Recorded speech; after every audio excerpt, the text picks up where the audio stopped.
All right, so we got Malcolm Westmoreland with us. Malcolm Westmore himself. Could you explain that name to us before you? Yeah.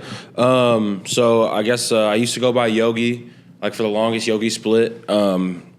Most people knew me by that name and just called me Yogi. And so that was just what I rocked with for the longest. And then, so when I was born, Malcolm. That was like the first name my parents, like when I was born, the name they gave me.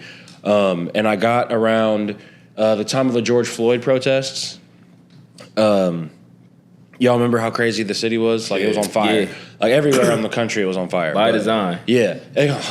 Man, I'm sure we'll get into plenty of that. But, so, me and my partner, my girlfriend at the time, like, we went out to the protests. I'd already been to plenty of protests, and, like, knew that it was bullshit. I knew that protests are bullshit. Like, I had one. So what made you go out, though? I just wanted to see what's going on. Okay. And I knew at the end of the day, like, there are a lot of people just like me who like knew better, but still didn't know what to do. You know, didn't know any sort of option. So it was like, I'm just gonna go out there because I know the people are out there. That's where everybody else. And so we're just gonna see what's going on. And it was just madness. You know, people just getting steered the wrong direction. Like the head, I forget what the organization is called, but the main organization that organizes any kind of rally, even if it's anti-police, pro-Black Lives Matter, whatever. They collaborate with the police. They make sure that the police know what's going on. They make sure they point them in the right direction, all that. So yeah, I peeped that. I was like, I be seeing they do the protests and police escort them through the protest. And it's at this point, it's any cause. So it's like, are you really anti-establishment? But once again, so just left there feeling very discouraged. Like, came back the next day, still had this hanging feeling of just like, I'm becoming an adult. You know, what the fuck is going on? You know, how do we exist and know that we're in a corrupt system?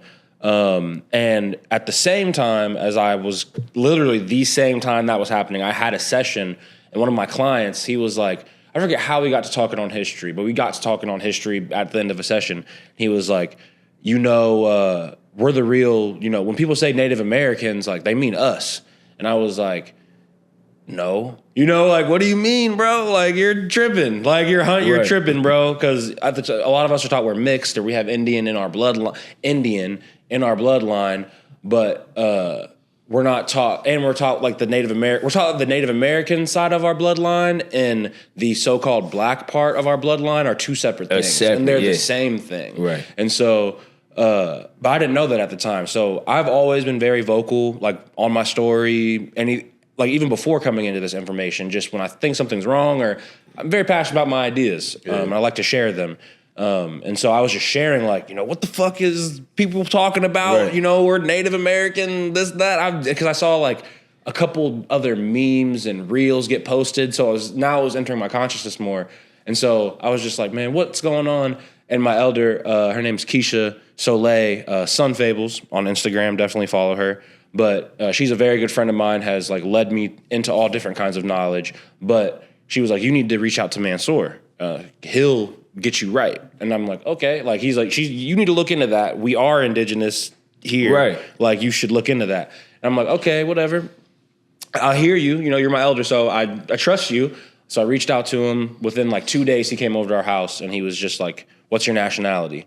And we were like, United States. You don't have one. I don't know. And so then from there to today, it's been learning about nationality. So the reason I changed my name to Malcolm Westmore is because I changed my name. Like, I went on record.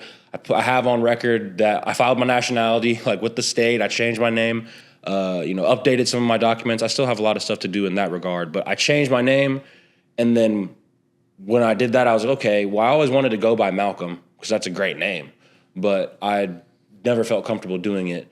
So then it was like my grandmother's maiden name is Westmoreland, and so I wanted to revere that aspect of our bloodline, and so it was like Malcolm, because that's how I was born, and just what Malcolm represents, just the name itself, and Westmore, because Westmoreland, West Moors, we're the Moors from the West, so. Yeah. Man, So if somebody was to ask you your nationality right now. what would you tell them? I would say I'm first Moorish American. Moorish American in the sense that Moorish means dark-skinned person, an American in the sense that I'm from America. I would say currently, my current understanding of nationality is you need to be associated with the body, a religious, not necessarily religious, but a body politic of some sort. And that's what finding either whether that's building a body politic of 50 like-minded individuals and we draw up a constitution and we start learning those processes, or if I join, like I'm constantly sharing this God Body, well actually that's his name, God Body OG on Instagram, Dr. Ali, but he has a constitutional, or he has a they have a body, ARNA, the Aboriginal Republic of North America, and they help people not only with nationality, but they have a budget. They're a nation, and so I would say I'm moving in the direction of whether that's just joining ARNA and following their processes, like through their initiation, whether that's learning the Constitution, learning the bylaws, abiding by those, or finding, like I said, 50 people. And we have a body politic, and now we are interacting with the state, and we're saying, "Hey, this is who we are. Yeah. This is what we represent." And that's not just 50, and at that point, it's a confederation because all of us in here, we represent not only us and our parents, but our parents' parents, all those bloodlines, and all that land that see that's the is thing. Caught up in our blood. We represent the same bloodlines, but a lot of us are identifying as black. Yes. And not Moorish or not indigenous. So what's your take on people that identify as black? Is that like a brainwashing thing? Because it's from programming. Definitely. You were programmed to identify as that. I would say people are black the way that they're Christian. And kind of in the same way. We lost a war. Before we lost the war, we were running the world all around the world. And this didn't just happen once. This happened for generations. We're taught about how would I feel about it? I used to be very mad about it. And sometimes when there's people who are closely associated to me and they still don't seem to really get it, it can be frustrating. Right. Only not because it's like, you're not calling yourself a Moor, but it's more so even though I guess the optics are just different for that, because it's like, you should get it, or you just don't care, and even just you replacing black with indigenous and more in your subconscious will impact how you view things. Even if you haven't declared your nationality, you're what we call an unconscious Moor. An unconscious Moor is someone who hasn't declared their nationality. You're still a Moor. You know what I'm saying? You're still a dark-skinned person. I can't take that away from you. Nobody can take that away from you. So for people that do have, like, I'm not trying to get you caught up. Yeah. But let's say somebody like Kamala Harris or Drake. Yeah. That has a nationality already and then identifies as one of us. How do you feel about them? I feel like there is no reason to expect big business to ever produce any kind of figure that genuinely has any best interest for so-called black people, melanated people at heart. At the end of the day, we are our biggest problem. Like, y'all are talking about this on one of your other episodes, how it's like, what is associated with what concerning skin tone itself? And it's like, on one hand, they're traitors. And the reason why we call ourselves black and we call ourselves are Christians is because someone sold us out along the way, and then we didn't form body politics. Some people are living life right now. They were raised in NOI. They were raised in Nation of Islam. They were raised and that's the thing. in Moorish Science Temple. There are people living in alternate reality, like where you meet them and it's like, no, somebody like channeled their energy and like, no disrespect to them, but I don't necessarily. I've never subscribed to the Nation of Islam or just because it seems like after all of this time y'all spent in our community, more could have happened or more could be done. But it's just like Louis Farrakhan been in the same spot he been in since I first heard about it. Like, and yeah, like you said, I think I like what you said first, which is no, because it's no disrespect to especially not to the NOI at its core, right, or like at its origins. I mean, all of our movements got infiltrated, so it's agents. But you know what I'm saying, Farrakhan, agent. You know what I'm saying? Like these are things. Like even their big guy right now. 19 Keys. Like he, great media figure, right? Extremely well spoken, great symbol for so-called black people when it comes to just being fit, being educated, right, being disciplined. Those are all great principles that just are not. But the whole reason why someone like him is so brilliant is because he's still in black culture, and black culture is death culture. So of course, someone who's talking about deep stuff. I mean, health is deep. Like we're driven by what we put in our bodies. Right. Like y'all, I've seen y'all talk about. That's right. Preaching the choir with that.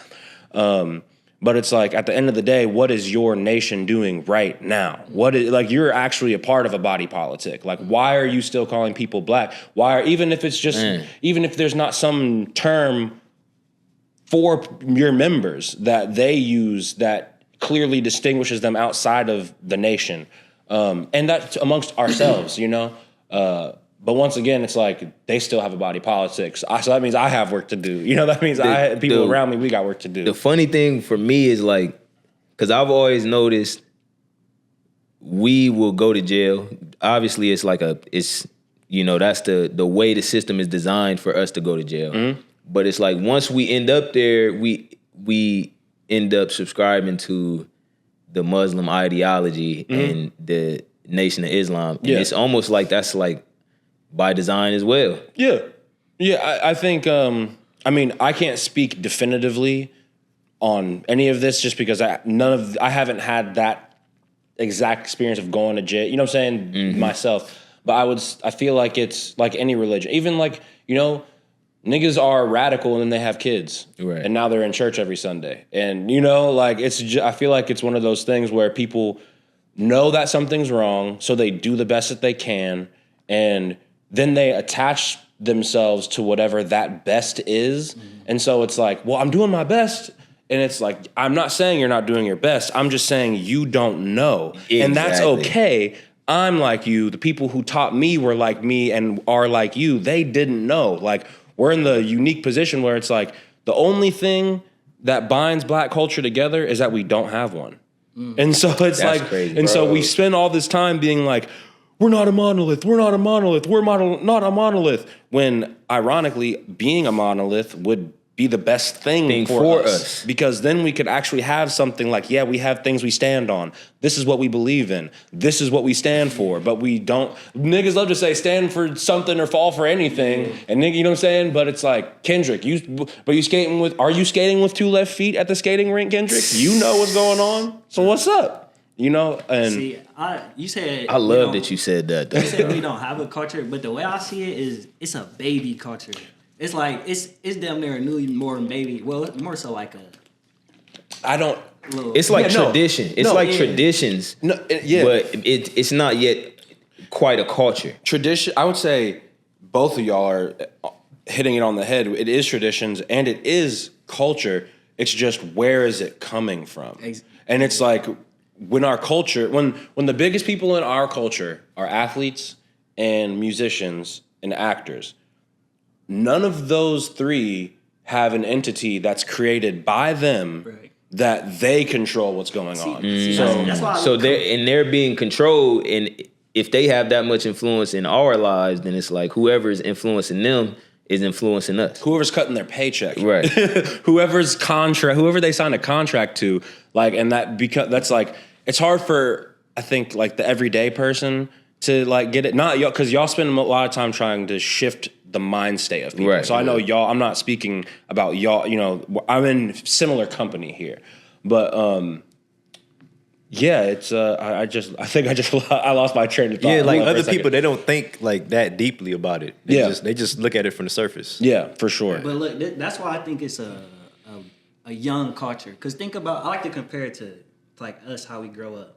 So I think we like as a culture, I think we in like a preteen kind of era. You know what I'm saying? Like, that's the reason we look up to the celebrities, the NFL players, because you think when you was younger, that's just kind of the shit that 100%. That's who you're told who you're told is like, the shit. It's like we haven't learned from ourselves yet, from our mistakes. I think every time we get on the path of learning for ourselves, like the Nation of Islam at its core might have been beneficial to us. But once it got infiltrated, now it's like we're not looking at y'all no more. We reverting our attention. So I think it's just I think we get infiltrated before we can establish a base. 100%. Yeah. I mean, COINTELPRO. Like, you know what I'm saying? And like, now we're starting all over again every time. Yeah, it's real. You know, counter government intelligence is like a real thing. So yeah, people, they know what's going on. Yeah. Like, you know, and it's like and they know what's going on to the point where they know that if you know what's going on, they actually can't impact you. But there's so many people who are sheep that it doesn't matter. It doesn't matter if you save yourself. Like, it matters more if you're out here trying to save the sheep. But if you and the other 50 black sheep out of 100 million black sheep find their little pasture and take care of yourselves and breed your little black sheep for generations, it ain't hurting. Right. It ain't hurting them because there's plenty of people to feed off of. It's so crazy because Keon one day was saying, we was talking about what a mess the like politics and the election is, and I mean it's all being determined online and popularity. And Keon was saying, like, what if I just didn't? No. This is what we were saying. First, most people are getting their information online. You're getting it from social media, so it's easy to manipulate the information now, for one. And Keon was like, well, what if I'm not on social media? What if I just go my whole life without knowing who won the election, who's winning, what's going on? How would he be affected by that?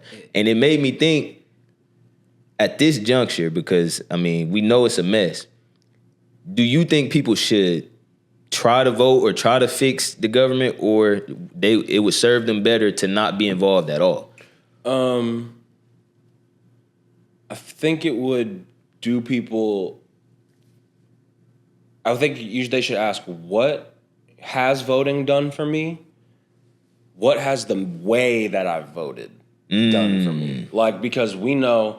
and also, what I'm speaking on is one of the Dr. Ali's talking points is that indigenous people need to get together and make a block vote, because that's what actually matters. What actually matters is a group of people like, hey, every time it comes time to vote, we're gonna tell our people, and then when we get a vote, when we send this in, this is all of us, real humans, not 14th Amendment citizens. So it's like, realistically, we spend every 4 years, we know that we're about to get gaslit into arguing with each other, right? Everyone's going to argue and make it a moral thing. Yeah. And it's like, you're bad, you're evil if you don't do this. But we also know it's lesser of two evils.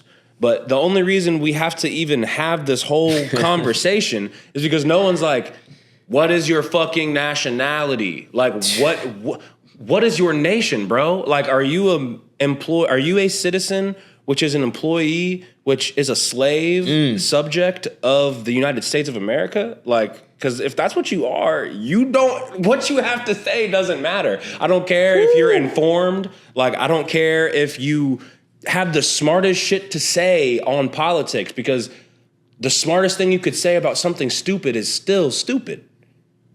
That's so crazy when you say it like that, because if you're working for and being paid by the system, what you have to say about the system can't matter. Because as soon as they shut your water off, your water is like this. Shut the fuck up. Yeah, shut the fuck up now. So it's really like people not realizing how clear and obvious the bind that they're in is. But see, that's so crazy because we almost had a lawyer on here. He couldn't make it, but he was talking about how you could regain your own sovereignty. Be careful. Be careful. I'm glad I came on before him. Before him. Be careful. First thing, no disrespect to anybody making their money, anybody who went into any profession before they knew what they were getting into. Well, the bar. He's not a lawyer. Oh, he's not a lawyer? Okay, like a paralegal? But he helps he's into people law and with shit. cases. So law. he's more like a jurist. Yeah. That's what, like, that. He's a jurist, like, or like a paralegal, which is way more honorable. Great. But the bar, and nothing I'm saying is deep. Nothing I'm saying is anything I made up or I even had to look. I've learned from a paradigm that has been teaching our people for decades. But the bar stands for the British Accreditation Regency. So how the fuck are these people that are supposed to be practicing law representing the crown? That's crazy because everything in court, like a magistrate, is like Britain, and like just the terms for everything, the way they go about doing stuff is based on Your Honor. Yeah, Your Honor. Like even saying stuff like that, like having a night at the. I mean, they don't. It's not a night anymore, but you know. But So why do we follow that? Like in America? well, that's Why do we follow what the? Why do we have Britons and why do we have foreign agencies telling us what to do? It's they Yeah. conquer this. Same reason why people who come from a tribe are like, I'm black. Because they don't know that. You lose a war, you lose a war. The people who win the war put their systems in place. Damn. Bro. So they put the system in place, They tell you. and now you are subject to the people who you lost. And nigga. they told us lost. like America started with the British are coming, and they ran from Britain to America Or Louisiana Purchase or some shit like. which but we isn't got even New England. which isn't even valid. Why you say that? They never paid all the bread. So it's not even a valid purchase. Like, So or they even just- like my favorite little tidbit nugget of history is like, when we go to school, even if you're in like an AP class about history, most of the time in high school, they start at where? The Renaissance. Like the Renaissance. Oh, we're getting back on our feet. Everyone's learning. This was just a great time for art, and we were just architecture and all this shit. Cars Why and did that happen? Because the Moors showed up to Europe, nigga. And like, there's a book called Dirt. It's called Dirt by Terrence McLaughlin. Every person, regardless of your fucking skin color, nationality, whatever, get the book. Even if you don't read the whole thing, open it and read like 5 pages. It will fuck you. You said Dirt, D-I-R-T? D-I-R-T, Terrence McLaughlin. This is a so-called white person writing about so-called white people and their history. And yeah, the Moors came through Europe. Europe was fucked up. They didn't have any kind of irrigation. They didn't have any kind of water system set up. They didn't bathe. They had a problem. They had problems where the shit was so bad because people say like there's someone living up here. The shit like would be stored up from people just shitting in their toilet and it would cave in Hell. on people. So your neighbors upstairs shit would cave on you. I knew about that though. But what does that mean though? That you can't smell it. That means you can't smell. The shit had to get so bad to where it broke the ceiling. You couldn't smell it because you're dirty as fuck too. Oh, they're used to it. Urine shit. Yeah, the flea. The flea used to be called the gentleman's companion. They used to judge themselves based on how many fleas were fucking all in their shit. The Pope, hell the no. popes and the holy men back in the day. Yeah, they would die and they would always have on their robes. They'd be like vagabonds. They'd have on like all these robes. When they would die, you would have to cut them. They would cut off their shit to get to their body, and they'd have to cut all these robes, and all these fleas would fly out because they were so dirty and they didn't clean. But we don't know that. We think that we're destitute descendants of slaves. I don't know shit. No, you created soap. No, you created all having babies everything. with that kind of body, I'm not gonna lie, like putting your body inside of somebody else's body, and that's what's going on. Like you got fleas flying off your body. To us, Like genetics, they shouldn't even have passed on any generations. That's nasty. To us, eugenics is a racist conversation. To them, eugenics is how they survive. Understanding how gene manipulation works and how you stay alive on a planet, and we don't value our genes. So eating McDonald's, staring at a screen hours and hours a day, fucking whoever the fuck you want to fuck, wearing, all kinds of different contraceptives and all these different things. And I'm not advocating any specific kind of lifestyle. I'm just saying these are all things the music you listen to, the movies you watch, the political manner in which you participate in politics, the kind of conversations you have with people. That affects your genes. And it's like for so long, we have not taken responsibility for all of those things that we do that impact our genes. So we let people who study gene manipulation, and they're like, how the fuck do we get these niggas with these amazing genes off the top? And it's like, these niggas is horny. Throw them some ass. And that, like, bro, we bred ourselves into taking an L. Like. That's crazy. I think Cam just pulled up too. He said, yo. That's Cam B? Pulled up. Yep. Okay. We can pause it if y'all want.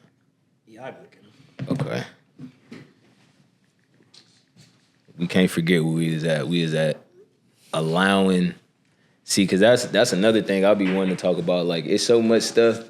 When he say we got culture, he not lying. It's stuff that we start, like trends and all of that we made out of nothing. Wherever we made it from, it's ours. Yes. But we never capitalize off it. No, it's like you said earlier about the question. That's what I meant to go back to and forgot about, like, pretty much non-indigenous Americans taking on so-called black culture, like Kai Cenat. Kai Cenat is someone who has made an entire living off of black culture, but then comes here and says, black people ain't got no culture. It's a double-edged sword, because he's right, because he has a nationality. He knows who he is. He knows what his bloodline is. But also, clearly there's a black culture here, because that's the only reason you have money, and you're here in America, not where you come from, like, doing this shit. So it's like, it's so hard, because we never claim ownership of our shit, and the people that are the best at what they do go off to someone else. Yeah. How are you going to be mad at a nigga for feeding his kids? It's so crazy with them, like, because even academics isn't, I mean, he's, I don't know, what, like Trini or something, mm-hmm. But it's like they're fed an equation. Okay, if you mix in a little bit of this, whether it's ghetto, whether it's ratchet, whether it's just being loud, obnoxious, this percentage of black tradition or culture, whatever you want to call it, mixed with ambition and consistency, and it'll equal success. Mm-hmm. And you'll be able to appeal to the black community forever. Mm-hmm. They have some type of equation, like it's almost like an equation where they're going to win every time because of whatever they're implementing, and they can just use whatever we've made popular to do it. When you design, because we give them the pieces and then we let them design the board. You know what I'm saying? Literally. Like, we're like, yeah, we did this great thing, and they're like, okay, here's how you do it, and then we're like, okay. Like, now they're putting us on the map, yeah. Yeah, and then we're like, thank you so much for collaborating with us, Nike. Like, it's like, no, make your own fuck. Like, niggas are mad at LeVar Ball. LeVar Ball didn't do it the right way. Although, I can't say the right way. He did it his way. But it's like, no, we should have been behind him 100%. Like, we shouldn't have been like, oh, he's such an asshole. No, bro, he's marketing. Right. We don't know shit about marketing. So we're looking at him like some lucky Negro. Like, look at this lucky Negro with the white man. Look at him. He's going on there looking like not getting what's going on. Right. And so then, he's making his shoes all expensive. Nigga, you buy polo shirts. You buy Tommy Hilfiger teams. And these niggas literally say they don't want y'all wearing them too. It was crazy. Bro, they'll buy the polo draws for $50. And Tommy Hilfiger said, Ed Hardy said, I don't want niggas wearing. Michael Jordan said, my shit not for niggas. Like, that's what's crazy. All right, where do you stand on Kanye when he do shit like that? Because it's kind of iffy with him. It's iffy. It's iffy because it's just, with celebrities, it's hard to take a definite stance just because it's the understanding a human aspect of me is like anyone can get caught up. Mm-hmm. So it's like, but then there's a side of me that understands things on a basic level, like just how money moves, fraternal organizations, and how that functions into society, and how that functions especially into someone who we see all the time. Like, I think he's an example of like even the best person at talking for us is still doing business with them. Like, you know what I'm saying? He's still only fucking white model chicks that look like Kim Kardashian. Still only, and not saying once again that whoever he fucks does not make me come, right? But it's just like when are we going to take responsibility for the symbols that we put out into the world? Because yeah, for sure. And from what I've seen you share, and it's like anyone who, like when I was buying all those books and like building our library, like I realized after I had like 50 books, I realized like this isn't even for me anymore. Like this is one, well, and it is, but it's for a different way. Like I'm not buying all these books to read every book. I'm buying all these books to see one, if you come in the house, if you even notice it. You know what I'm saying? Because you'd be amazed, bro. Like people will come in, have been at my house like multiple times and have no clue that there's hundreds of books that like, taking up the whole wall. Yeah, like you walk in, it's the first thing you're gonna walk in and you're gonna go, be like, oh, nah, they sleeping. It's like it's nothing, you know. But that's also the flip side of that is when someone comes over and they immediately, oh, what's up, bro? And they walk over there and they look at the bookshelf and they grab a book and now they're it's like they can't help themselves. It's like that's who I need to talk to. Like that's who we're of the same mind here. Because I got some shit on rolling there. again. Like yeah, we rolling. I'm just trying to figure out how to do this. All right, bro. So what you can do is you can sit there, but you can take it out. yeah, I can like Yeah, y'all gonna have to like do a mic movement type shit. Yeah.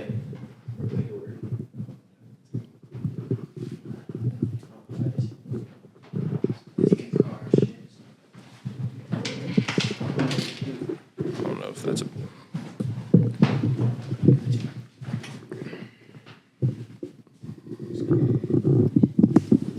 Oh.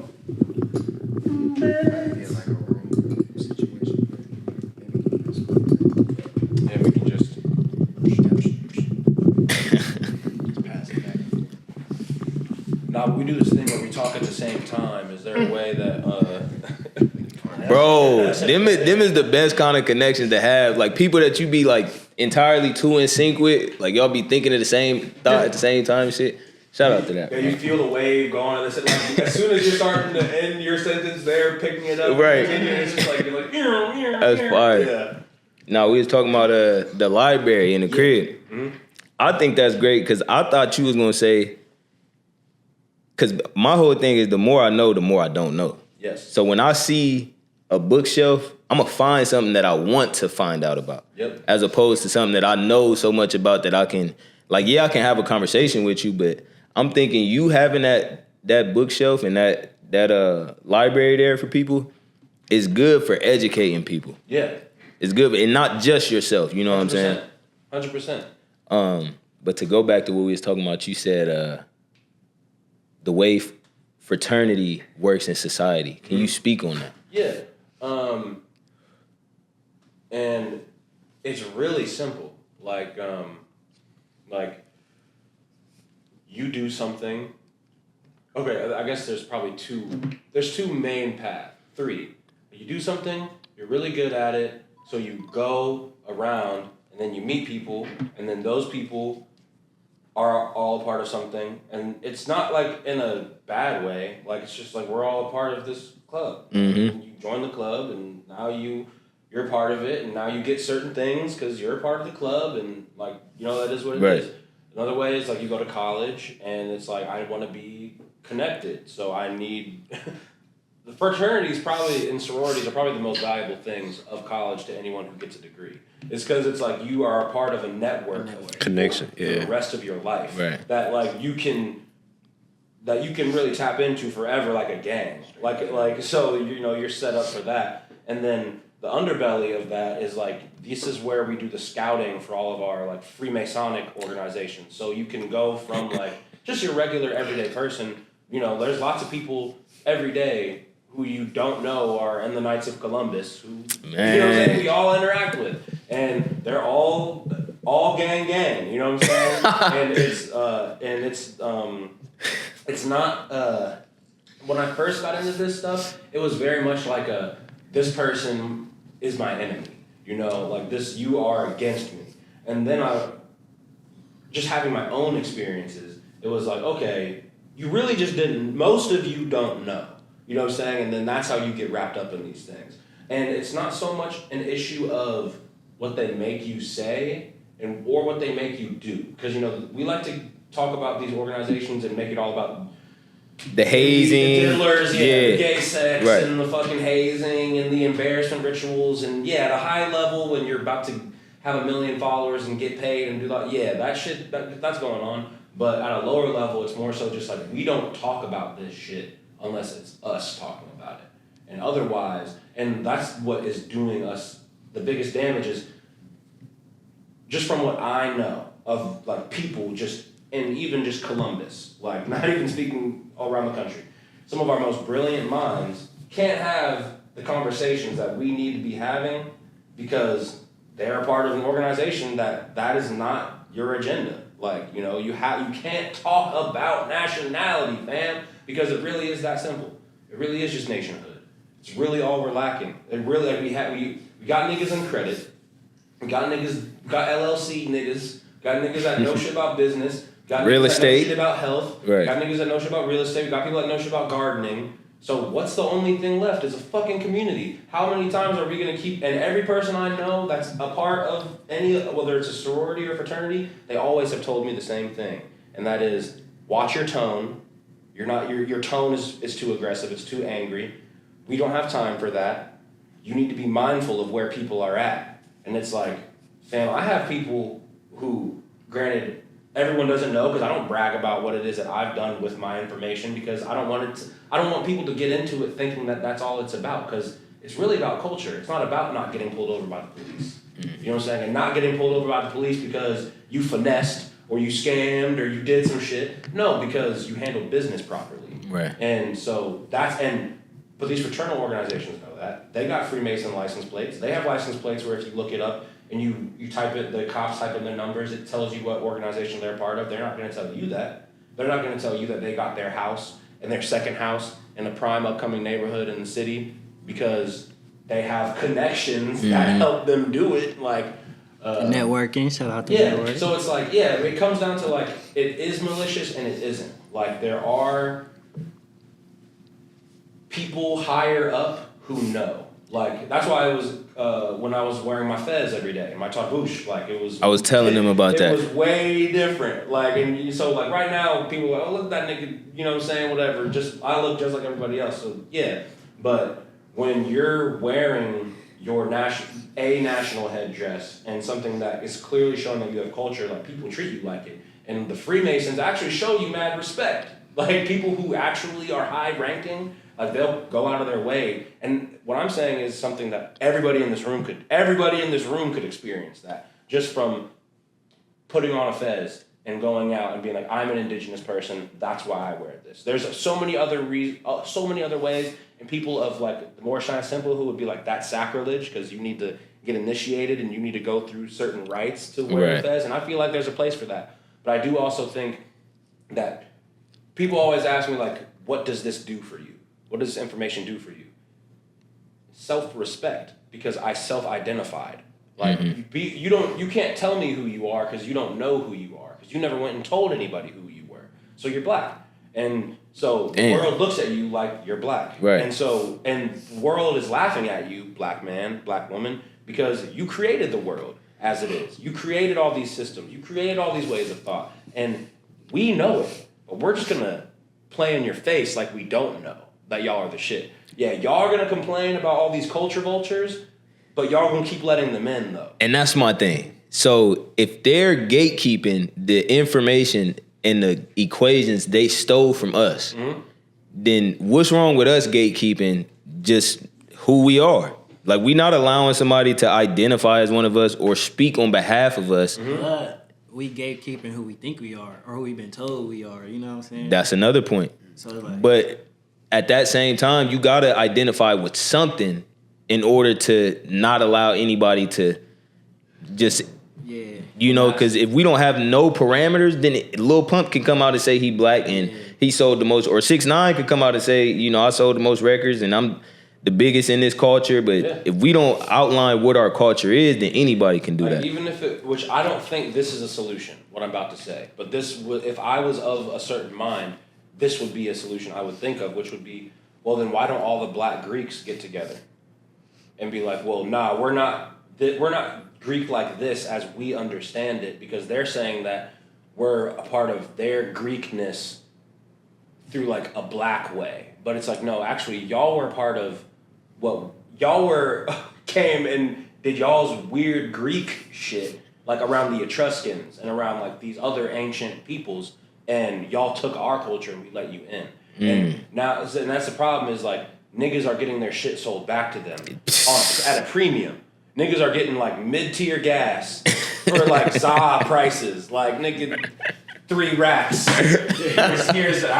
For your shit. This used to be in your garden. Like, yeah. That's crazy. Yeah. So, yeah, no, it's like, in the past, I would have been way more mad at a Freemason or at a speculative Mason or at somebody a part of an organization. But then I started to learn, like, started to see a lot of my peers, people the exact same age as me, people who are my friends, people who I grew up with, clearly showing the signs of, you are a part of this, whether that's certain hand signs or that's standing a certain way. These are all things that are very, like, you can say that I'm a conspiracy theorist, but I got multiple books from respected.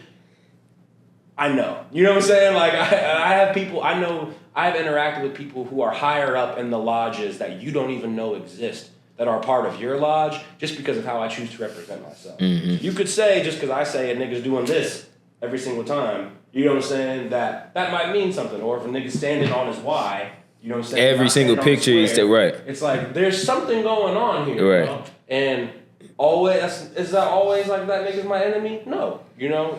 Does it mean that we'll be able to have certain conversations? Maybe not. Will we be able to have a conversation? Maybe. Maybe we will. And that, I think, that's my whole, I don't try to be dogmatic in like how I perceive these things. Because I used to be very like, nah, man, if you ain't a Moor, fuck you. Right. You know what I'm saying? Like, and that's how it's gotta be. Like, any U.S. citizen ass nigga, fuck that nigga. And to a certain extent, it will be like that. If you want to have a conversation with me and you want to stand on being a U.S. citizen, you have no standing. So it's like, there's no point in me even engaging in that. So then there's no point in me getting all upset about it. Like, I'd rather be able to have a real actionable conversation with somebody where it's like, if that's where you stand, that's cool. But how are we gonna fix this though? Because if you just complaining and you have a platform, then to me, you're an agent. Right. Like, you know what I'm saying? Like, you got 50K plus followers and you talking about some blackity black shit after we done had this conversation and I know that you know, I don't know how much I respect you. In that specific regard when it comes to caring about black people. Every other thing about what you got going on, anyone, and that's anyone, anywhere in the country, anywhere in the world, if they have a big platform and they ain't talking about nationality, I don't trust them. And I feel like if we because that's the solution. And it's like, if you were talking about solutions, but not talking about nationhood, then you ain't talking about nothing. Because you can't do anything from being a U.S. citizen. And so, fraternal organization, you know people shouldn't be a U.S. citizen. You know people, and you also know people are going to get trapped into being a sovereign citizen. So you give them a space in between through your organization. Like, see, it's so tough because you have a message, like with your music, you put all of this information in the music as well. But it's almost like you can only reach certain heights with the music because that information is not going to be signed off on just being on major airways. Never. So you don't have a goal of even getting into the industry or being, like, how do you go about that with your music? One, it's like, I know how I would contract if I ever got into that situation. Because, like, most people's problem with labels isn't actually the business with the label. It's that they don't read. They don't read a contract and they think they need a lawyer because they feel like they're... Like, people think they need a lawyer because they think they're stupid. It's not, you know what I'm saying? It's not because they think lawyers are smart. It's not because they trust the legal system. It's because they think they're stupid and there's no way that they could possibly know how to read a contract. It's a lot of double talk in these contracts that people don't know how to read. 100%. And it's like, go get a law dictionary. Go get a Black's Law dictionary. Put that next to your contract. Any words you don't know, fucking, and I'm not, obviously people need people, we need that, and that's where, like I said, Dr. Ali, he has a whole course where it teaches you how to be a jurist, and it teaches you how to be, and there's all kinds of courses that teach about law. Like, even I saw like homie you had on here that was talking about the credit, like taking stuff off your credit and Yep. And Shout out to Adrian. Yeah, the only word he didn't use was affidavit, like, because that's what you would do. Like, all the people who sell these courses and things, that's just the one word they don't tell people is put together an affidavit. And all you gotta do, and what's an affidavit? A statement of fact. You know what I'm saying? It's a statement. So you put that together and you submit it and you use that. And there's all other kinds of forms. But even now, because what I was gonna say, like, yeah, people don't know how to deal with labels because they don't think they're smart enough to. Mm-hmm.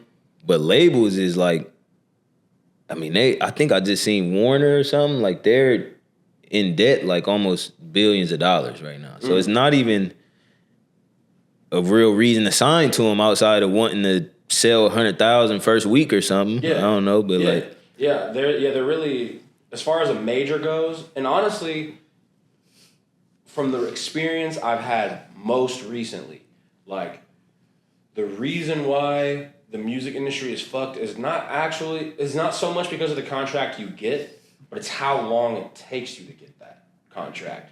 So by the time that you get that smaller deal that was like what made sense 2 years ago, it's been 2 years. It's been broke as fuck. I need this now. Now I have to sign this. Because I done told everyone no, I quit my job because I had to make this work. And I had to be here at this camp, and I had to write this song, and I had to do this. I'm praying that it actually comes out. I'm praying that the person who looked me in my eye and said, thank you, and I can't pay you now, but I want you to be a part of the team, please actually mean that. Mm-hmm. Please actually, I'm writing songs for you on my birthday, running a studio session for 12 hours for free. Please actually drop the song. If you don't drop the song, please give it to somebody or recommend me to somebody else because please do that. And that's what I'm saying. Is that's just you lose all your leverage, and now you're just desperate now. Yeah, because now you have to, and also because you've been making it look like you're on the way up. Yeah, so you've been at the labels. Now you gotta keep the image up. With the chains. Yeah. Hey, I'm next. They're like, you next, little bro. Yeah. You next. You know what I'm saying? And it's like,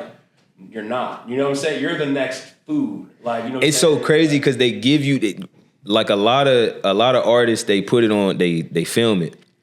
You'll get signed for however much money, then they put the chain around your neck, put the watch on your wrist, and basically they just gave you an image that you have to live up to now, and you probably not making the funds to live up to that image, so it's like they locked you in that way too. It's like 100%. They stole your leverage. Too, though? You know how you said all them niggas in debt? So imagine Warner like, all right, we in crazy debt. Y'all all busting off TikTok. Let me sell y'all niggas to China. You feel me? Like... Let me sell y'all to TikTok. What's stopping them? Nothing's stopping them. There's nothing and you're a product of the United States, so it's like. Bro, remember we was talking about the NFL or the NBA contracts, how they can just trade motherfuckers? Yeah. I mean, depending on what's in that contract, bro, why couldn't they just, There's nothing. And like you just said, you're a U.S. citizen, bro. Yeah, you own. You a bitch. Like, you know what I'm saying? Like, do what you're gonna do, whatever the fuck I said you're gonna do. Because you are property of this corporation that I have a vested interest in. Like, yeah, I'm in debt, billions of dollars. Guess what? Money ain't real. And we print it, yeah. Since 1933, the gold standard has not existed, and money we're all committing fraud. We go to the store, we spend money, that's fucking treason. You know what I'm saying? Like, we're literally all complicit in things that we would say are unlawful according to the Constitution. That's we don't abide by the Constitution. We don't read. We're taught the preamble, but not the Constitution. You know what I'm saying? So it's like we don't, and that's where our culture comes in. You know what I'm saying? In some cultures, they read the Constitution like it's a fucking Bible. They have a Constitution in their family. They treat that like it's more important than the Bible. We don't even have like it's their blood.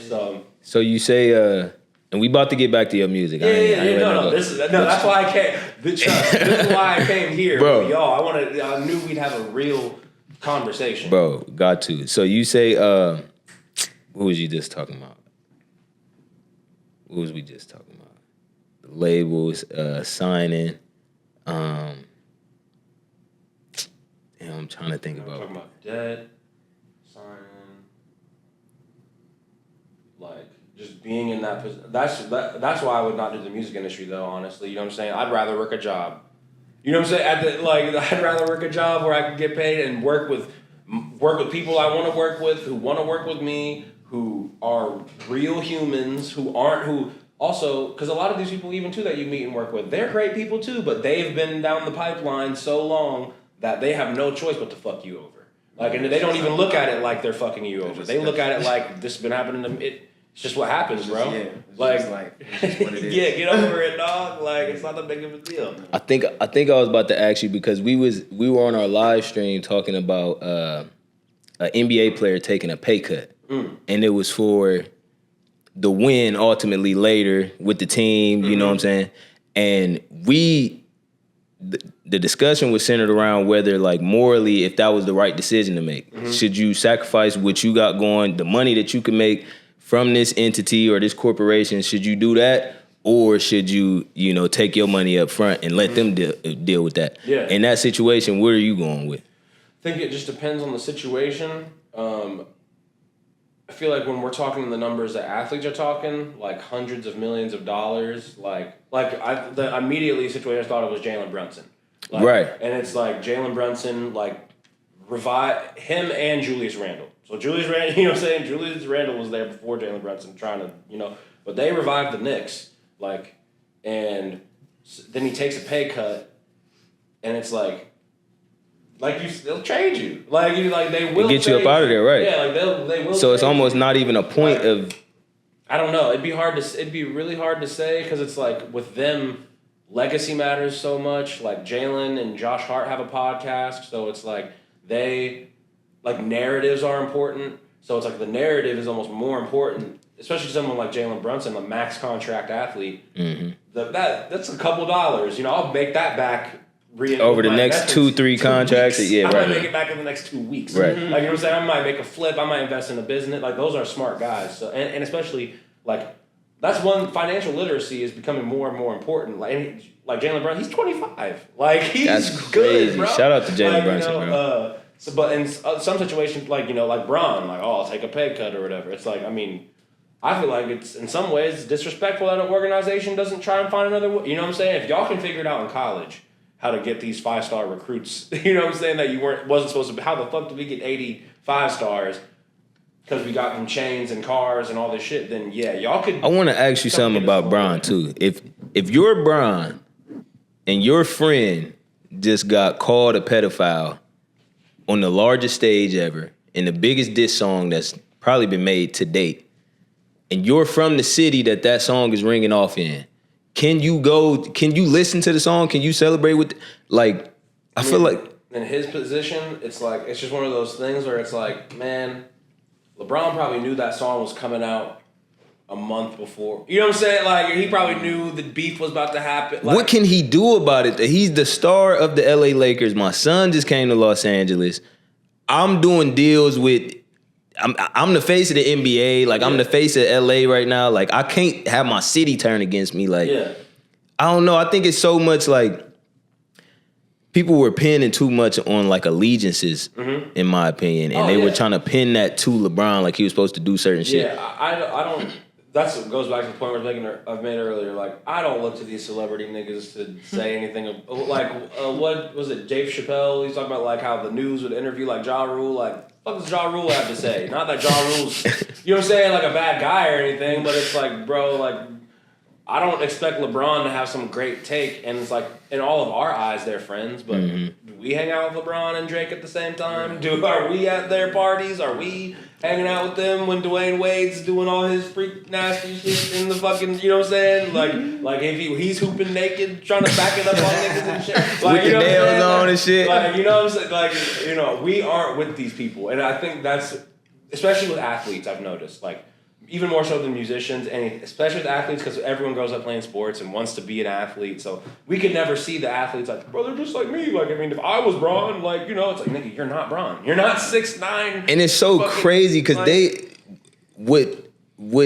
pleases their appetite is way different than us. And it's almost even with the entertainers, not just all entertainers, not just athletes. it seemed like it's a correlation between how sick of a person you are and how much money you make. how high the success rate is. Yes, like, bro, you know what's actually so crazy though? Because we looking at it different. Like you know what's funny? We looking at it like Bron ain't defend them, but like think about it like this: they in that same tribe. Bron doing that could be really defending them. Think about it like this, right? Kendrick made some crazy ass claims. Drake ain't said shit about it. This shit is number one. Everyone in the country is listening to this shit. But think about it though. He never said nothing about it. Like this is some crazy shit that we just bop into. Yeah. At the end of the day. So like, if somebody that we deem a best friend of yours ain't outraged over it, he just bop into it like everybody else. But I'm saying that was your agenda. You bop to it. Everyone forgets Drake's still a pedophile. You get what I'm saying? Like, man, I mean, no, you're making an excellent point. I'll take it a step further. Kendrick Lamar, don't you and Drake have a number one records together?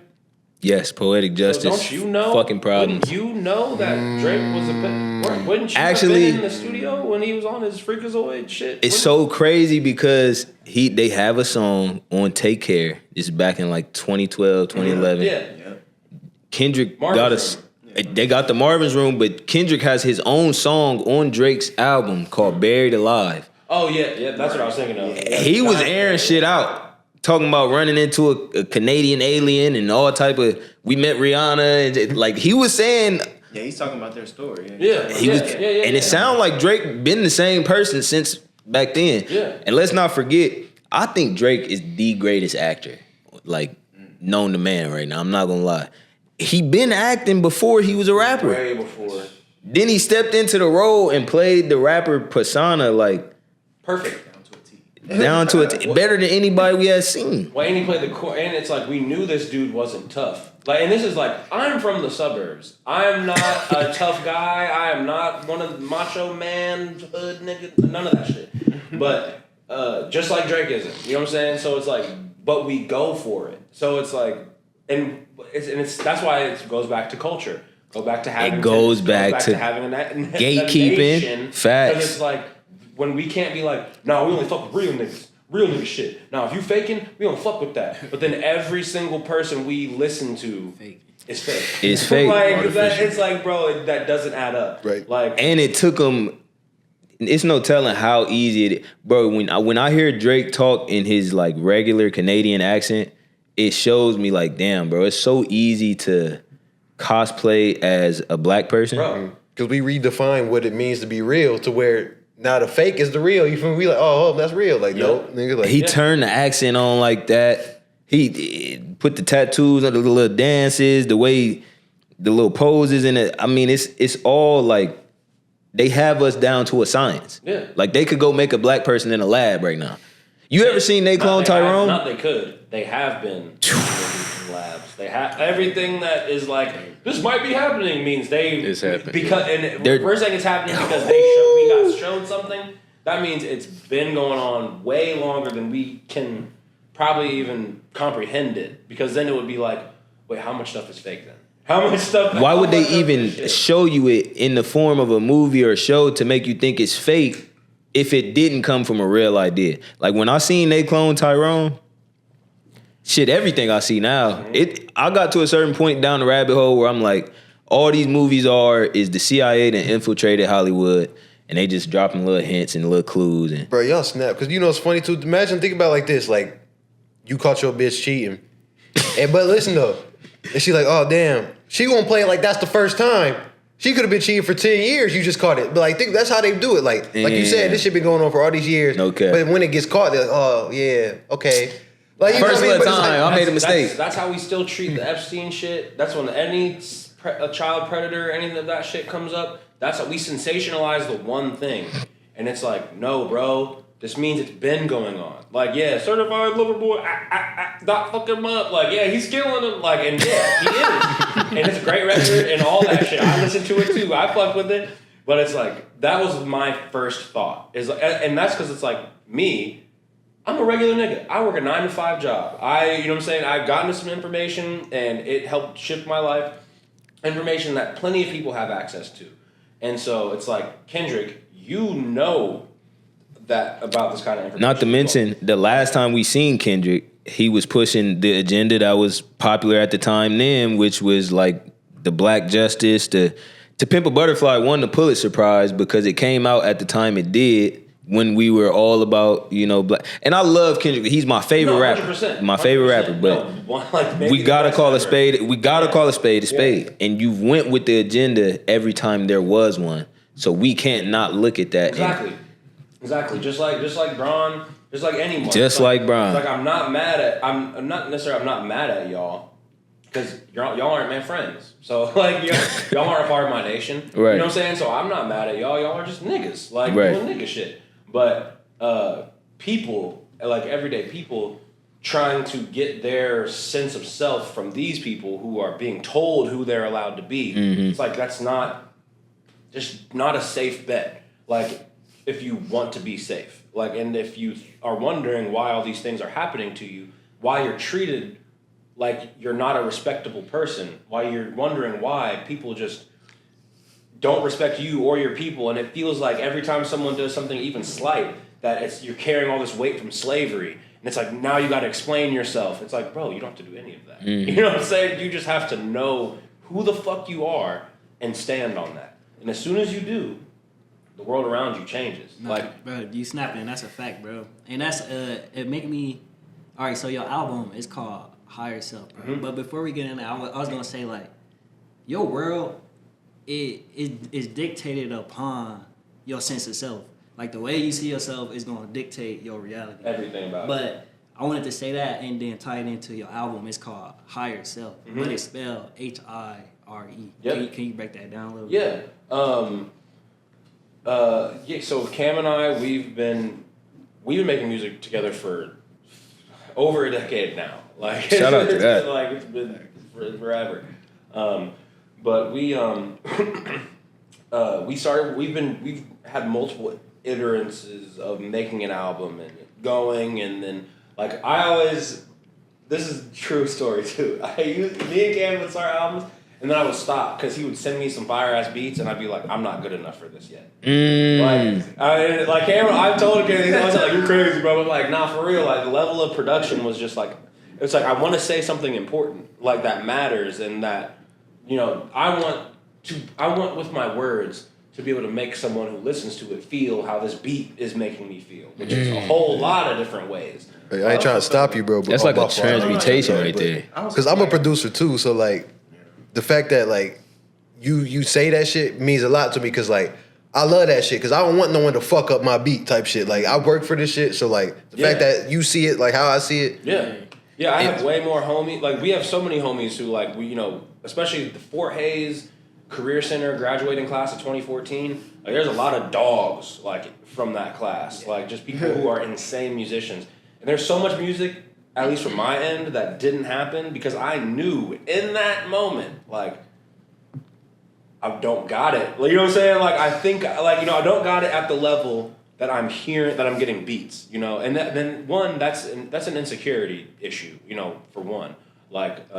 That's just things I had to get over, but it ended up being right because it's like we ended up getting here. It ended up taking all these times, all this life experience, putting out an album with Take Two, my last album, was all this political ideology that like I just came into. Whereas Higher Self now, it's like now I've learned, I have more of an idea of what the HIGHER version of myself is, and so that would be this album and. The manner in which I present the information, especially, is how I see myself continuing to present it. So whereas the last album, it was very in your face, very, especially the first half of the album, which Cam pretty much produced the whole first half of the last album, but that shit was very in your face. This is way more like.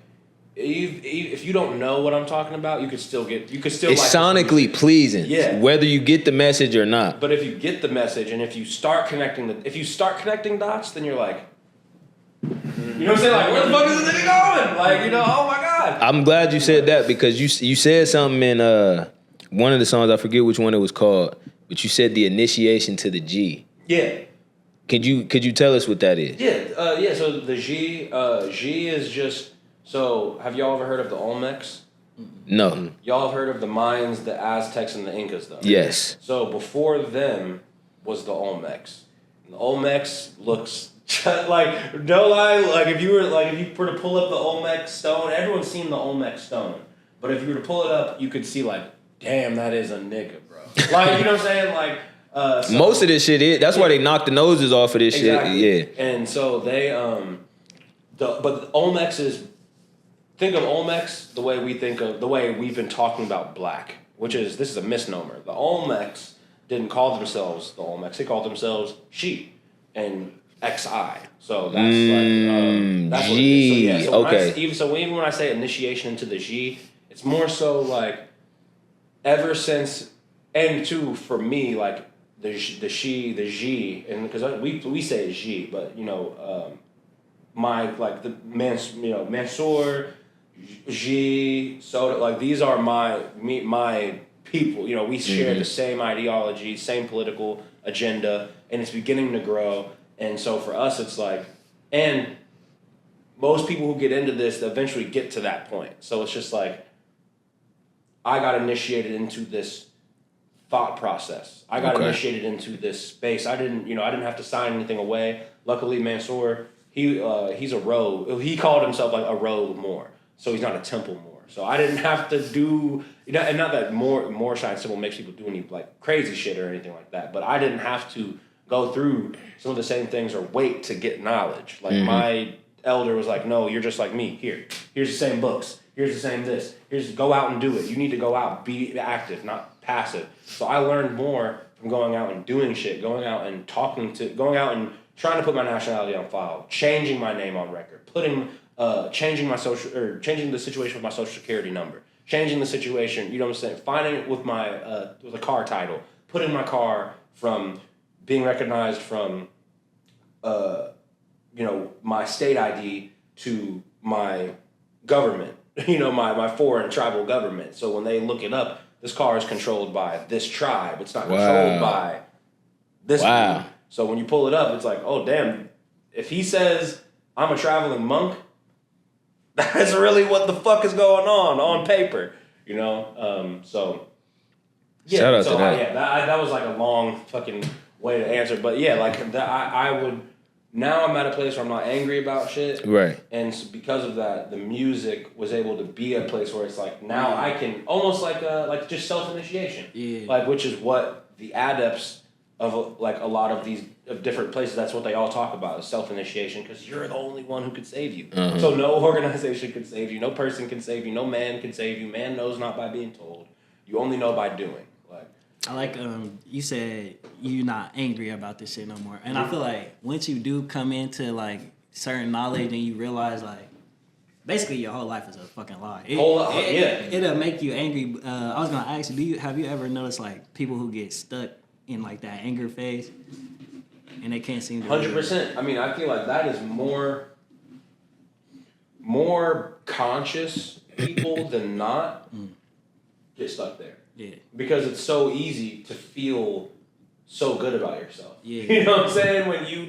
When you know that you're saying something that people don't know, that can become enough. Because now you're a part of something. You're a part of the 1%, almost. Yeah. You're a part, and it's like, but you're still living the same way as everybody else. You're still getting taxes taken out of your paycheck. You're still a U.S. citizen. You're still getting treated like a bitch by the police. You know what I'm saying? You just know better. Yeah, like you feel bad every election season because you don't know what to do. And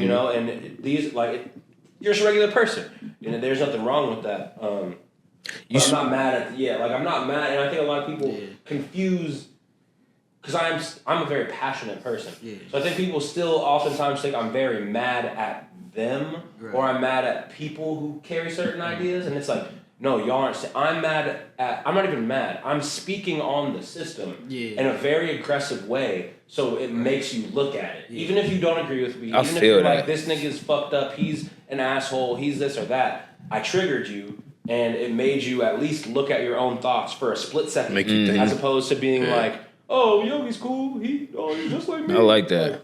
It's like, bro, with me, like, cause I kind of had that kind of phase, but then it's like you get more information that gives you more understanding. Yeah, and but you also get more questions too. Yeah. And you have to remain in.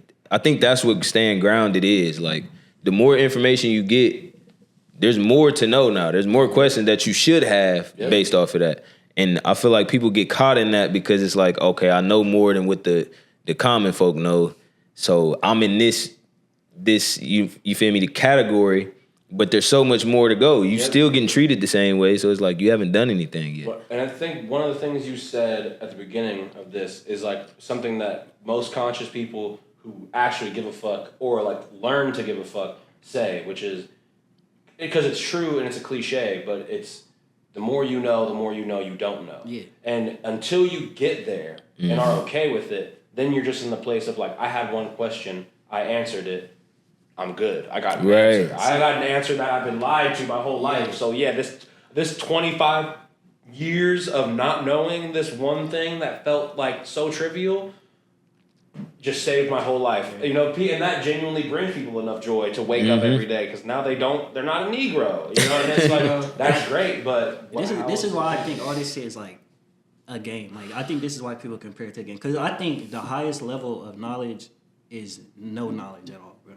So it's like we seeking this information, but So you're saying ignorance is the highest level? No. The fact that you even need to have the fact that because it's like what you mentioned is like the difference between believing in something and knowing something. Because it's like we need to have things to believe in and then experiences with those beliefs to then know it.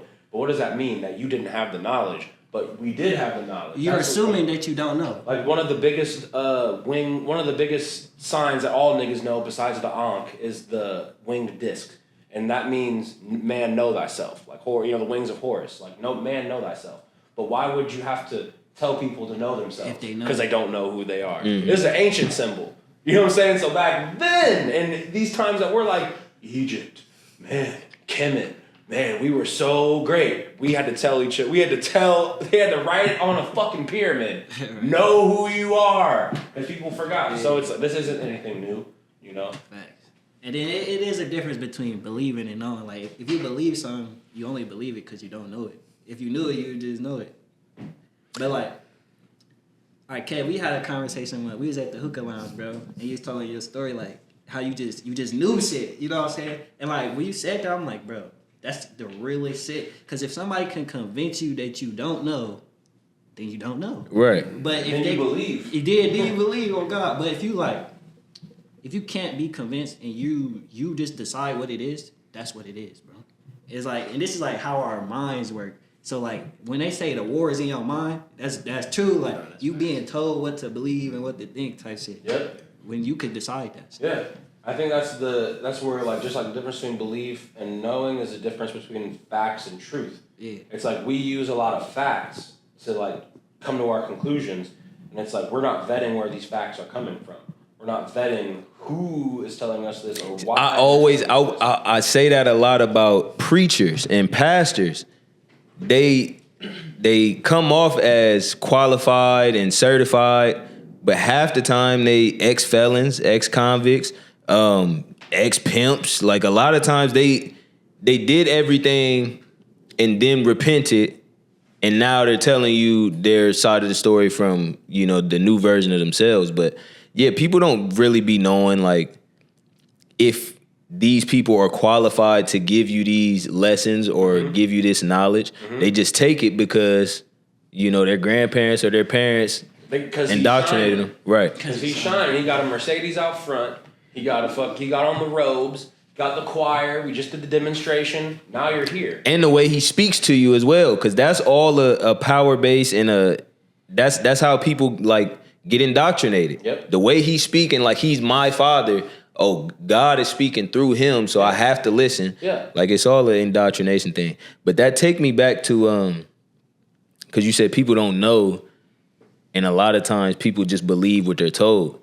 I remember you was having this debate, and it's funny because you said you didn't feel you were good enough for a while, and I'm sure you do now. Mm-hmm. But you were having a debate with somebody who didn't believe that you really believed that you were better than J. Cole as a rapper. And it's like people won't come down. Oh, J. Cole's big three, so he can't. How can you be better than? Yeah. But it's like, I forgot about that. do you remember what I'm talking about? I know exactly what you're talking about. And you got a line in Higher Self where you was like, I stare in a mirror, and it's an unhealthy version of J. Cole. Yeah. Where does that come from? Obviously I had freeform locks, all this shit, and everyone always would say I look like J. Cole, and it's like. That used to drive me fucking crazy because like I was a rapper too, and it's like I'm a quote unquote. I wouldn't even consider myself a conscious rapper because I don't rap like my music doesn't come off as conscious music. It's just music, but I am rapping about things that conscious people rap about. And I feel like J. Cole often gets that stamp just because he's a storyteller. He's not a conscious rapper. He's never even tried to be a conscious rapper. He's a storyteller. He's excellent at storytelling. But what I love about rap, at the highest level, has always been a message. So it's like, if you, I think that's what even like people like Kendrick and like J. Cole, even Drake. The reason why people like them is because of the way they told stories and how they told it and how you related to it and and I think that's why Kendrick is because he was able to put in things that then made you question your reality, and that's awesome. But I'm like, at this point, I know I'm better just based on how I personally define what being a rapper is. And that's not for anyone else to be like, Yogi's better than J. Cole. I don't need anyone to tell me who I'm better than because it's subjective. I know you're going to have a different taste than me. That J. Cole's a way better producer than I am. Am I going to cry about that? No. But if it came just down to, all right, we're going to get on a beat. What can we rap about? Guess what? I don't have anything I can't rap about. J. Cole does. I'm better. Because I can say whatever the fuck I want, and I'm not controlled by whatever entity is gonna come. Hey, Jermaine. Hey. Do you think that makes you a coon? Me? No. Just in general, somebody not being able to touch on certain topics or do certain things. We were talking about earlier about fraternal organizations. Fraternals, right? It's like yes and no. It's like, did you know? Like, have you been doing it for 15 years? And now, you might be a little bit more of a coon. You know what I'm saying? Is this your first contract and you're just now realizing and you don't even know what's going on because you won't know till your fifth contract? Maybe you don't, and you already don't really rap about anything. You know what I'm saying? Because that's the other thing too. Like, what you're rapping about would not change. The most someone can do is relate. It's not going to initiate any kind of thought that's going to make you go back and listen. You didn't mention a book. You didn't say anything that someone's and if you did, it's some trendy, fucking woke, fucking, mental health. You know what I'm saying? Some shit about that. Or identity politics, but only from a black perspective. Like the deepest someone might get is Marcus Garvey. And even Marcus Garvey was Pan-African, so you're still gonna get lost in the sauce. Right. So it's like, but it's funny you mentioned that because when I was talking to homie, he genuinely could. He's like, bro, I don't even know how you could even like think that, and it's like, bro, because did you listen to the raps? Like, you know what I'm saying? Like, did you go? And I think people aren't comfortable with you elevating even yourself. But it's like if there was two paintings in an art museum, and one was by a super famous painter, and one was by a painter you never heard of. You actually don't care about the painters, let's be honest. You know what I'm saying? You're going to be drawn to whichever painter. And before you know who painted it, you might like.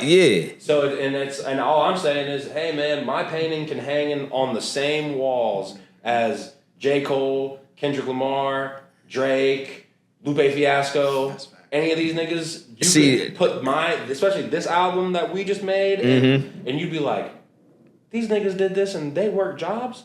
You know what I'm saying? Like, these niggas work jobs, and I can hit this nigga up and go to his house and have a conversation with him. He's not some out-of-reach celebrity, but this feels like it's elevated in a sense. That's like, we talk about being secure in your bag and secure in your bag. That's what we're talking about. Like, you should value yourself enough in your work and your craft enough to where you can, even if other people don't see it that way, you should still see it that way because it's coming from you. 100%. You value your work and the effort you put in. It's a shame that people are influenced in that way, though, to where it's like, this is automatically better because Jordan made it or Nike made it or whoever made it. Like I see everybody in these with these cyber trucks.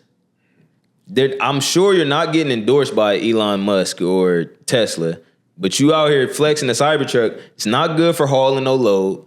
It's not good for carrying nothing. Like you can't do nothing with it. But all the features don't even work. It can't make it up a 10 feet incline. Like these are not good vehicles for real. It might save you in the shootout though. So you're in the trenches. It might. Hey, I guess so. Yeah, but you shouldn't be in the trenches with the Cybertruck. Like look at the marketing in that. Oh, this is save you in it. This is save you in the shootout. Come get $100,000. That's crazy. So you can get safe in the shootout. Just driving around the chain. Like, I'm waiting for a shootout to happen so I can be safe. Exactly. Like, bro, the marketing is crazy, but it's like people will go endorse that because, oh, this is a symbol to the rest of my community or the people that align with the things that I think are important. And it's like, you really almost got to change your community and your environment to people that value the same things that you value for real. Or you're never going to reach your, like, who is your target audience then? Possible. Yeah. Yeah. Like, yeah, that's why I'd be like, that's what I love about these kinds of conversations, because it's like, it proves that it's like, nationality. Yeah, you know what I'm saying? go back to, you're always going to go back to that point of like, and yeah, you need people around you who think the same way and are willing to organize around doing the same thing. And if you don't, then you're going to not have people around you that think the same way and do the same thing and have the same values. So eventually, you're going to have to get... But you know how you get to that point, though, like, damn, what's my nationality? What's my identity? Yeah. You got to seek self, knowledge yourself. Like, you got to really ask, who am I? Yes. And it's also about not being afraid to express that too. Yeah. Like once you really start wearing who you are and speaking and doing as you are, instead of being like everybody else, like, oh, I'm gonna go be like Lil Baby. He wear his pants like this and he take pictures like this. And this the pose he do. Like the less you do that and the more you find out who you are, the more you attract people that are like you, like attracting 100%, your tribe. 100%. But people will never attract their tribe, or they'll be, and that's really what our whole, we got a big event coming up. Like the joint in Atlanta? Yes. Yeah. Big event. And it's all about finding your tribe. Yeah. I mean, I'm glad you came up here and spoke to the importance of nationhood, because that's literally what this is. Yeah, no, 100%. And networking is probably the most important thing that you can do, especially in our position. 100%. People that don't have a nationality. Yeah. No, I was thinking about that because I'd already seen most of the recent clips, but I was like just going through y'all's clips just to review, refresh. And I was watching the event because I'd seen y'all post about it just on y'all like personal pages. But I was thinking, one, this is great, just how it looks, because y'all aren't flashy. You know what I'm saying? How like. Most niggas who are making bread look way different than y'all be making it look. You don't know what it look, yeah. You know what I'm saying? So you know what I'm saying? Not to put y'all in situations out there. Right. I know, you know what I'm saying? Like, and so it's like, it's great that y'all aren't doing it like, yeah, you gotta wear a suit, or you gotta wear a polo, or you gotta do this. But also it's like, but you are about to be around people who fucking make some bread. So represent yourself properly. And I was like, honestly, I would love to get together. I would love to, have you guys come over to my house, meet with like my people, and we come up together with an event to where we can teach them nationality. We need to. If we did like civics 101 and like teaching that with what y'all are on, which is shifting your mind state, right? Then it's like it fuses into like a kind of cultural thing, because it's like, no, this is the practical application side that y'all can see. Yeah. You know what I'm saying? Especially what y'all does, like, this is what you can really see, and some of what you can't see, like health and some of the contracts and just your mental space. And we also got the underbelly of like, and this is where it comes from. Yes, this is the grassroots of it. And that's literally the entire point of Secure the Bag is you don't have to have a flashy car or tight ass jeans or make rap music or have a meat roll of cash. You don't have to have none of that to be successful and be black. That's the brainwashing. That's the brainwashing. And that's literally the idea behind we gotta get that event going. Like I'm looking forward to it already just off you saying that. And it's crazy, everything you just said, down to how formal you need to present yourself. We was literally having this exact conversation. I was saying the exact same things. Like, yeah, we not telling nobody to pull up in a suit, but at the same time, you about to be around people that's of that stature. You know what I'm saying? So You might not want to come with no pajama pants. You know what I'm saying? That's all I'm saying. Like, it's just a certain way to present yourself, and it's a certain tribe around. It's not what you used to. You know what I'm saying? No, that's beautiful, honestly. I mean, what y'all are doing without knowing it is practicing masonry. You know what I'm saying? Y'all are doing what you're supposed to be doing. Like that, like you're making the beehive.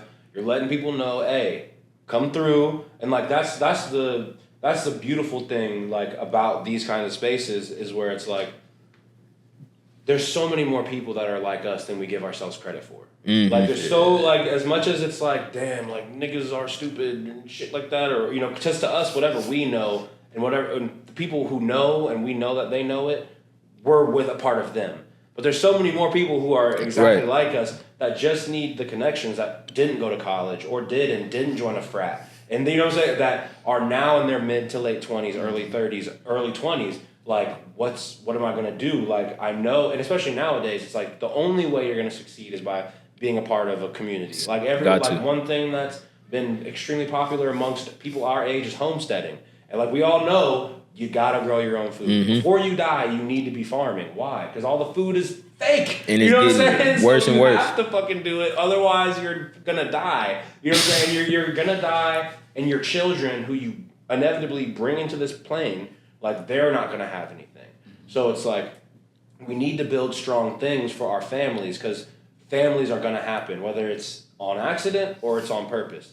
And when you have a family, you need support. And that support shouldn't be Planned Parenthood. It shouldn't be the court system. Section 8. It should be that person sitting right next to you. Your nigga who you're playing 2K with should also be able to fucking sign your documents to go get notarized for your nationality. You know what I'm saying? Like, I agree with that so much because I don't want you to forget what you about to say. But it's so crazy because once you get in that government assistance and the welfare and the food, it becomes a crutch, and you get comfortable with it to where you rely on it. You're dependent now instead of being independent. So it's like, if the person that you are with or your tribe around you can't sign off on things or help you obtain assets, like, what are they good for? And you're eventually gonna get fucked. Yeah, but I want to get say, bro, that's so true, because, like, okay, so I done made enough connections to where I don't really have to go back to work a 9-to-5 job. If this shit don't work out, I'm going to work for one of them until I get back on my feet. So, like, when you talk about making those connections to where you could, like you say, having somebody who can notarize, bro, I might know somebody who build houses. I might know somebody who cook. I might know somebody who do whatever, bro. Like, the more people you can really, like, have genuine connections with, it's like, you making your... That's a community. Yeah, like, your foundation is strong, bro. Yeah. And, like, you have kids, they might meet these people, they might get a connection with the people. Like, and before we had to work for money, it was my skill for your skill. Exactly. I could shoot videos, you need video shot for you. So you got that. About that, because I thought about that before, and then I thought, like, how money kind of came and interfered with that. But I thought, like, it's low-key a good thing. Because say I shoot videos, you build houses. But, like, I don't really need that right now. You know what I'm saying? So, like, just give me the money and I can go get what I need. I understand that. But I also think at the same time, money created a shame. People started having shame in not having money. So you will have all these skills and not express the fact that you have these abilities. And we was talking about asking for help.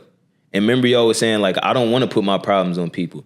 But it don't really have to be you putting your problems on somebody. It's just, you can do this for me. Yeah. I don't have to tell you what my problems are.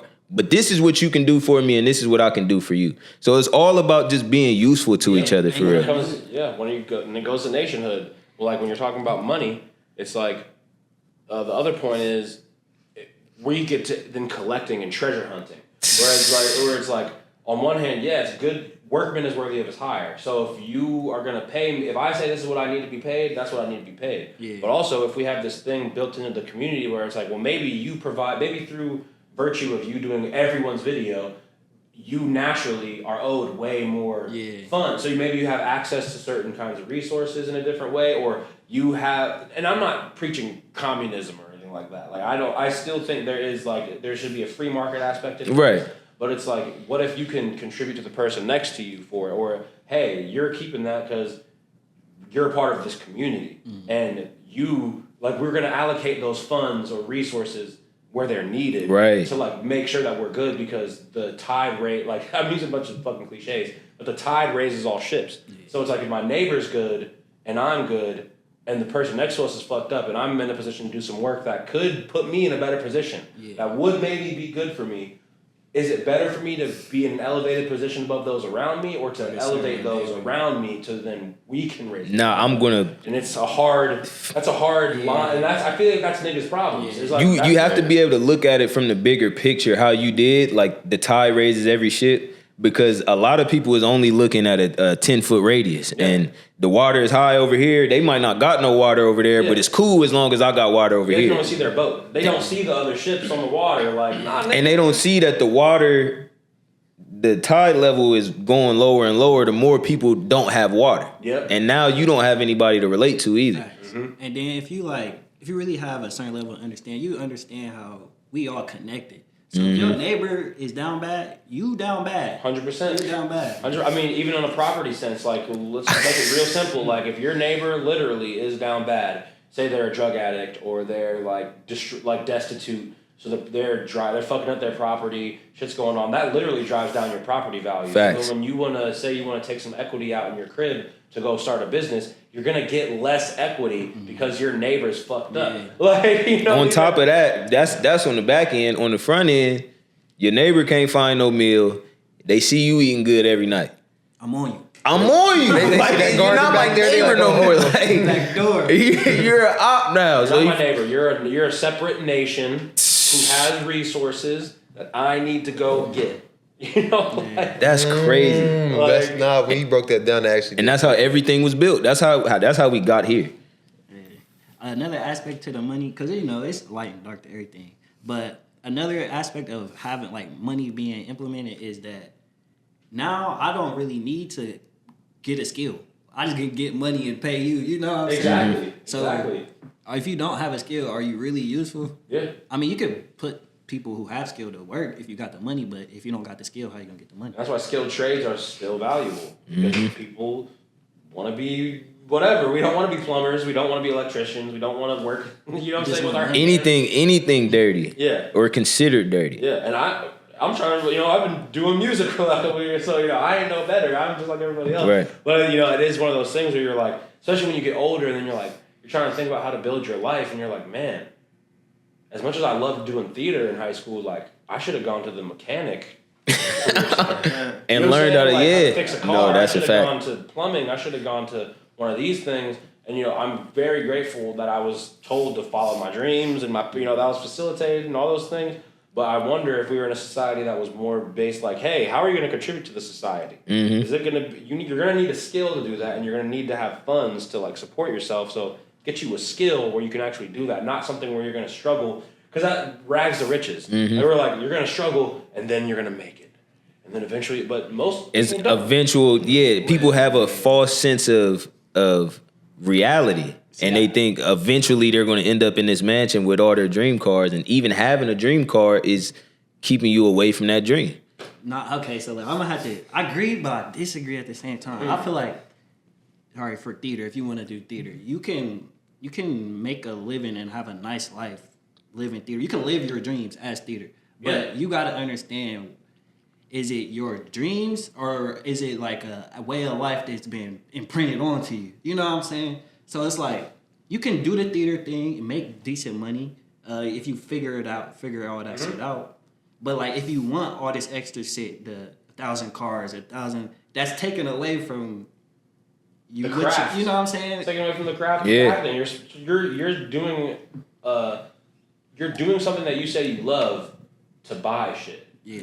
And that's my whole point around saying that the dream itself is almost removing you from it, because it's like, it's almost a belief versus knowing again. Yeah. If you know that this is what you are, then that's what you are, as opposed to, I believe one day I'm going to become this. Mm-hmm. Well, it's like you're not even making no stride to really get there. So, you know what I'm saying?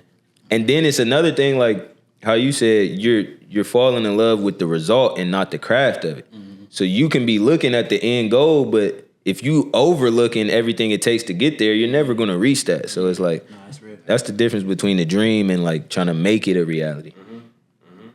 So when can we expect Higher Self, the project?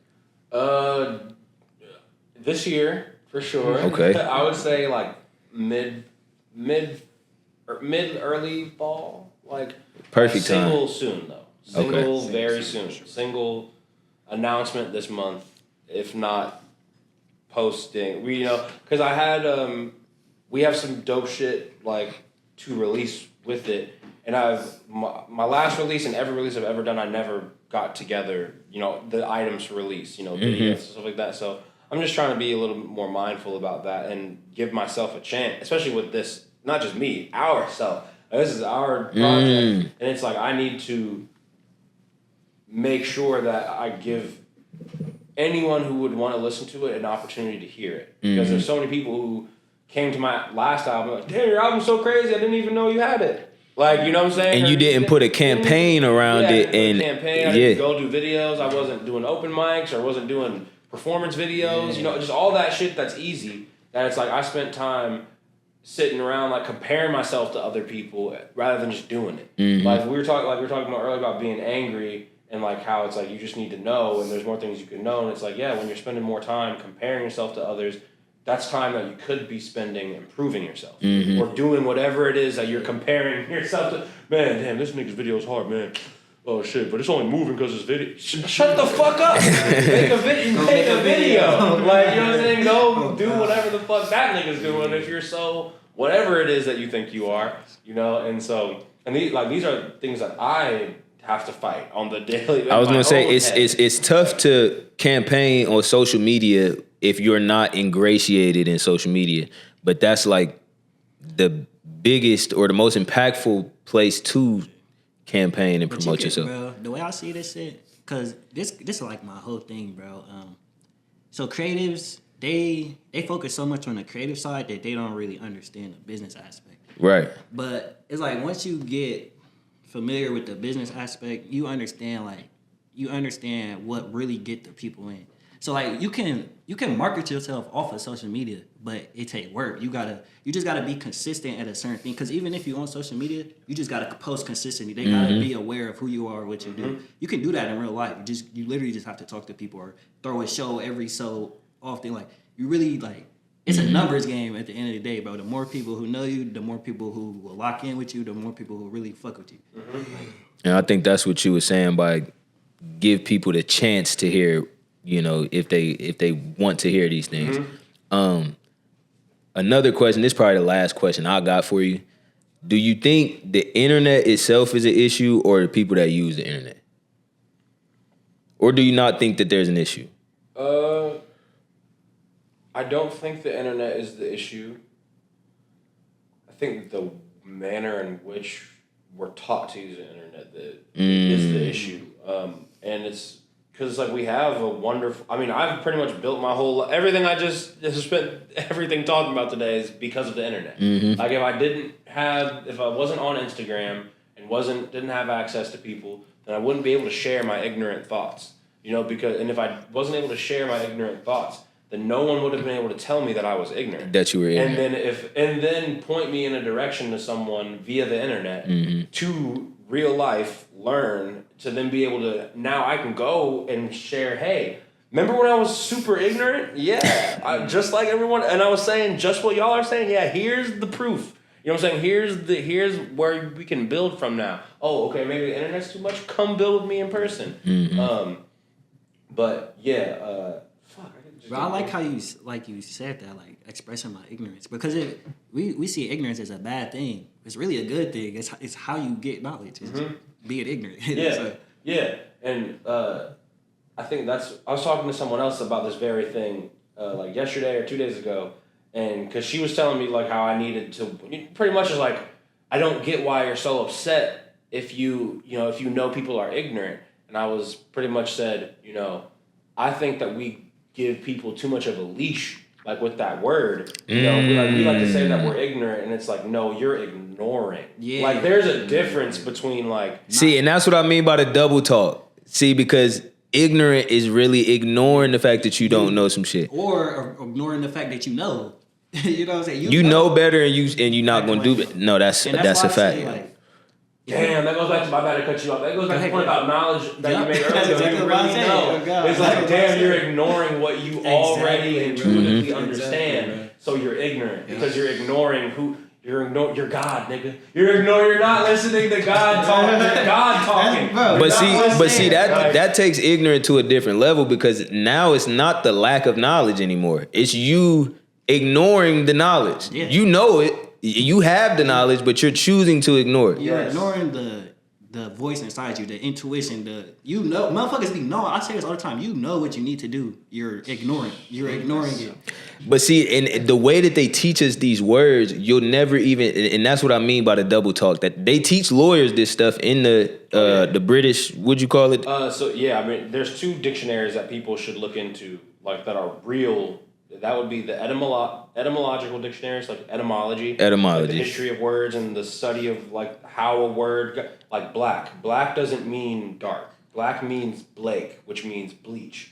So everyone who calls themselves black is really calling themselves bleached. And white means pure. It doesn't mean pale-skinned person from this place. So when we're calling white people white, we're saying they're pure. We're saying we're deaf and we're bleached and so it's just like that. And that was the thing that just that alone is what like hung me up for the longest. Because like me too. A word spell, and I've been putting this spell on myself. I have to fucking fight against this. For you to even be able to get to the etymology of the word just by hearing it and get ignored from ignorant or humiliate from humility, like it's a skill, and it goes back to the point y'all was making earlier, the belief versus knowing. Like, I know that this is what it is when I'm able to put the pieces together on my own. I didn't need a dictionary to tell me that or the Latin root word to tell me that, like, I just figured it out.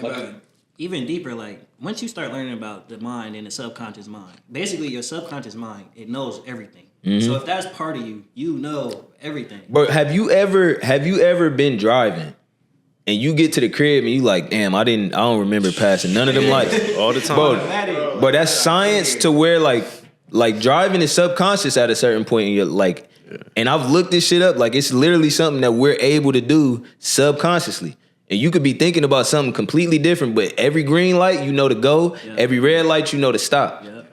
But that's how they program us at the same time too. So and that's like it goes back to just program. Like that's what I used to watch tons of Brother Panic on YouTube. Shout out to Brother Panic. Rest in peace. Rest in power. Man, honors to the God. But like the biggest thing I took from Panic was program your subconscious mind. Reprogram your subconscious mind. Symbols, repetition, and trauma. That's what he would always say. Symbols, repetition, trauma. That's how you program the mind. That's how you program your subconscious mind. So, like, and I, in my experience, that has been true. Like, you know, when you put new symbols, when you have experiences that some could be traumatic, and sometimes it doesn't always have to be traumatic, but when you're trying new things out, it's probably going to happen. You'll learn from that. Now you have a whole new programming around it. Like niggas get in an accident because they run a red light. I bet you never run a red light ever again. You know what I'm saying? We grow up. We don't want to get in any more accidents. So we just do whatever the fuck we go. We don't drive. We don't speed anymore. You live in between the lines. Exactly. Like we make sure we get our gas. We don't run out of gas. We're more attentive to that than it's like learn how to build a car. You know what I'm saying? That as far as like just the metaphor of managing a car versus our everyday life. Knowing how to facts. Just how to operate. Facts. No, that's money, bro. That's all the time we got today, but hell yeah. Man, it's been a pleasure. Hopefully we can have you back again, and y'all will be seeing an event with us featuring Malcolm Westmore.